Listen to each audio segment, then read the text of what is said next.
The world mocked him, life cursed him, but he refused to die in the dirt. Ifeanyi was born into a crumbling one-room shack in the heart of Makoko, Lagos' floating ghetto. His mother, Mama Ijeoma, was a vegetable seller whose lungs were already weakened by smoke from cooking with firewood. His father, a drunk who disappeared after selling their last mat for beer.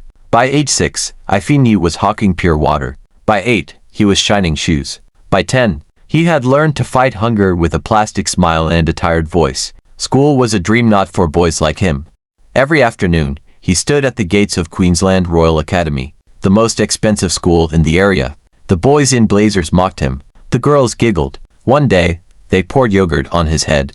"Ooh, why are you even alive? You stink like Makoko fish." One girl sneered, but among them was one soul that didn't laugh. Adara, the daughter of Chief Okonkwo, a billionaire oil mogul. Adara was soft-spoken, brilliant, and curious about life beyond her mansion walls. One day, she asked her driver to stop. She walked to Ifeanyi and handed him a handkerchief and bread. "You have eyes that refuse to give up," she said. He never forgot those. Ifeanyi worked as a mechanic apprentice by day, hawked fruits by night, and slept on the floor beside his mother's mat.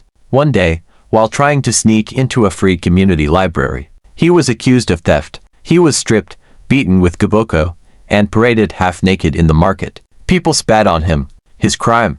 Carrying a bag of books he picked from the trash. He cried alone behind a container that night. But then he remembered Adara's words, eyes that refused to give up. So he wiped his tears, and went back the next day.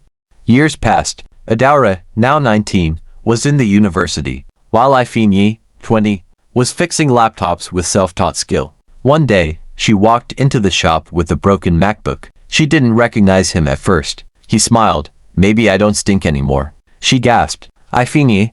They reconnected. He told her his story. She wept, and in time, they fell in love.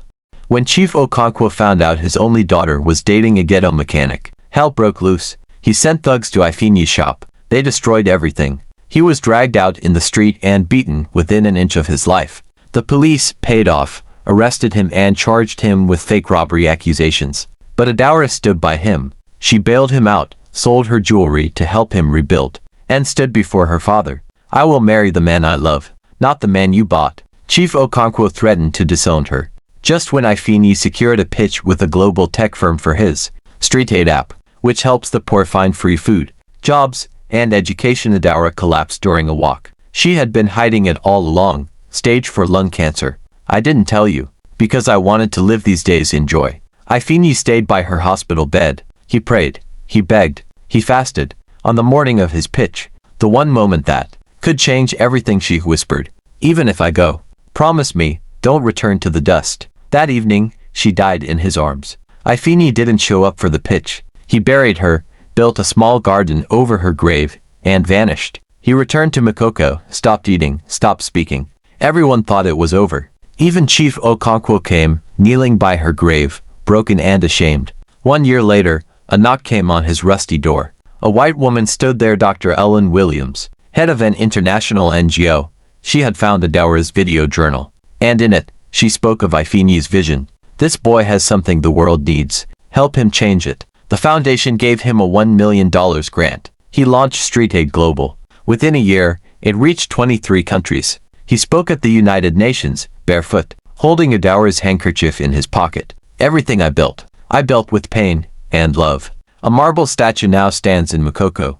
A boy holding a laptop in one hand and a sachet of water in the other. At the base, it reads, "He rose from the dust, with blood on his back, a woman by his side, and fire in his soul."